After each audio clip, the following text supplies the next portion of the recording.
You know that feeling when someone shows up for you just when you need it most? That's what Uber is all about. Not just a ride or dinner at your door.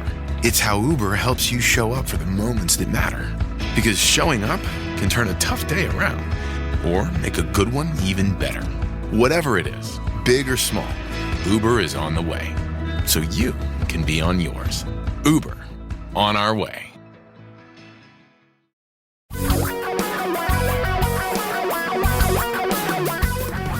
Reality radio for a really great future.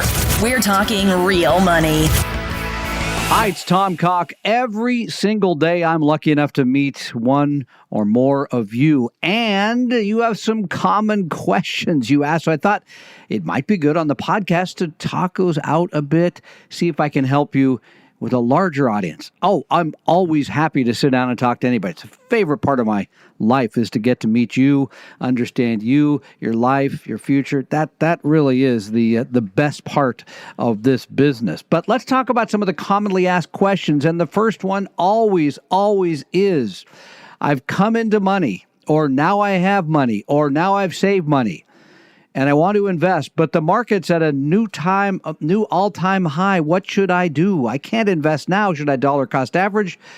What do I do with this money? Well, here's the reality. Your asset allocation, your balance between riskier things like stocks and safer things like bonds is yours. It has nothing to do with the market.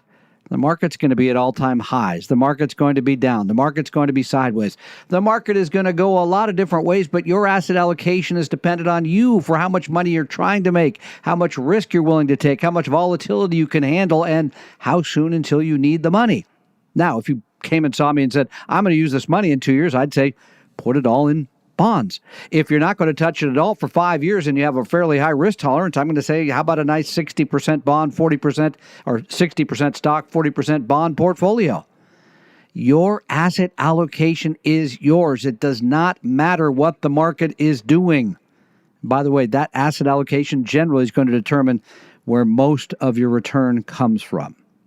Part two, I want to retire. I'm ready to retire. I've saved the money, but how do I generate money in retirement? This is a much more detailed and long question to answer because the correct answer is it depends. Generally, if you save money in a brokerage type of account, right, regular taxable account, that's the first place to take it because the only tax you're going to pay there is going to be 15% on any gains, assuming your income is below about $450,000 a year.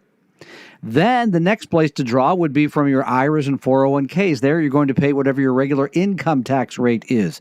After that, you'll be taking money from your Roth IRA, or 401k, which comes out tax-free. But you should have a plan for retirement. I'd say anybody close to 60 should sit down with a planner, a fee-only fiduciary planner, and know I'm quitting here. Here's when I take Social Security. Here's where I get my pension. Here's how I make up the rest of the income I need. You've got to have a plan. I see people taking too much out. I see people trying to scrimp by the first few years. Nah, you got to talk to a professional and get that absolutely right. Not an easy one to answer. But here's the other one that generally is fairly easy, and that is, should I pay off my mortgage early? And generally the answer is no. Because while it feels great to be living in that home without a mortgage, and I'm in retirement, my income's less, generally in today's low interest rate environment, it just makes sense to keep paying as you go. There's people with mortgages barely 3% now. Just talked to a gentleman who has a mortgage at 4.1%. And I said, I would just be paying that as you go. Remembering that, again, with a diversified stock and bond portfolio, you should be able to make 5, 6, 7% a year. Not every year, but over time.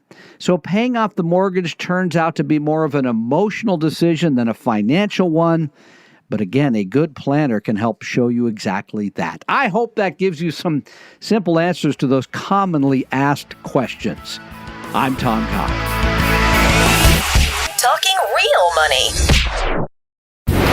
We hope you realize that the information provided on Talking Real Money is for educational and hopefully enjoyable purposes only. Providing personalized financial planning or investing advice takes time, so please consult with a really good fee-only fiduciary investment, tax, or legal advisor. We know a good one. Investing must always involve risk. In other words, you can and probably will lose money at times.